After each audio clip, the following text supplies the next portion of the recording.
दुनिया की सबसे बड़ी बैंक रॉबरी। जी हाँ, आज हम बात करने वाले हैं दुनिया की सबसे बड़ी बैंक रॉबरी के बारे में। ऐसी बैंक रॉबरी जिसमें किसी हथियार का इस्तेमाल नहीं किया गया। चोरों को 5 घंटे लगते हैं बैंक के सभी पैसे 3 बड़े ट्रकों में लोड करने के लिए। 5 घंटे बाद पता लगता है कि बैंक से 8,000 करोड़ रुपए की बैंक डकैती की गई। दुनिया में ये सबसे बड़ी बैंक रॉबरी थी।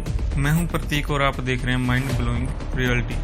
चैनल को सब्सक्राइब कीजिए, वीडियो को लाइक एंड शेयर तो कर ही दीजिए।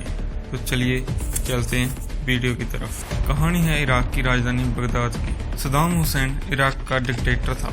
सद्दाम हुसैन की एक इच्छा थी कि वह इराक को न्यूक्लियर पावर देश बनाना चाहता था, जिसका विरोध के अमेरिका कर रहा था, जिसके कारण उनमें जंग छिड़ने की संभावना थी। ये कहानी 18 मार्च 2003 की। सद्दाम हुसैन का छोटा बेटा उसे सद्दाम हुसैन 18 मार्च 2003 को सुबह 4 बजे सद्दाम हुसैन के पीए के साथ सेंट्रल बैंक ऑफ इराक में जाने के लिए अपने घर से निकलता है। वह सेंट्रल बैंक ऑफ इराक के हेड ब्रांच बगदाद में जाते हैं, जहां पर सेंट्रल बैंक ऑफ इराक का सारा खजाना रखा जाता था। बैंक में पहले से ही बैंक के डायरेक्टर और 2 बैंक स्टाफ को बुला लिया गया था।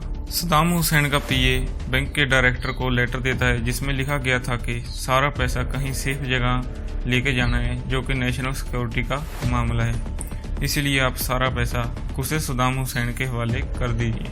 अब बैंक का डायरेक्टर इराक के डिक्टेटर के आदेश के आगे विवश था। बैंक के स्टाफ को कहा गया कि आप जल्दी से जल्दी सारे पैसे इन 3 ट्रकों में रख दीजिए। बैंक का पैसा पहले बैग में भरा जाता है, फिर बैग को ट्रक में रखा जाता है। ऐसा करने में उनको करीब 5 घंटे लगे। कहा जाता है कि पैसा इतना था कि वह 3 ट्रकों में लोड नहीं हुआ। कुछ पैसा तो सद्दाम हुसैन के बेटे उसे सद्दाम हुसैन ने बैंक में छोड़ ही दिया। अब सद्दाम हुसैन का बेटा उसे सद्दाम हुसैन इन 3 ट्रकों को लेकर बैंक से निकल जाता है। इसके कुछ ही घंटों के बाद अमेरिका की पहली मिसाइल बगदाद पर गिरती है। अब धीरे धीरे अमेरिका का कब्जा इराक पर हो रहा था। जब अमेरिकी सैनिकों ने सेंट्रल बैंक ऑफ इराक में जाकर देखा तो उन्हें वहां कुछ नहीं मिला।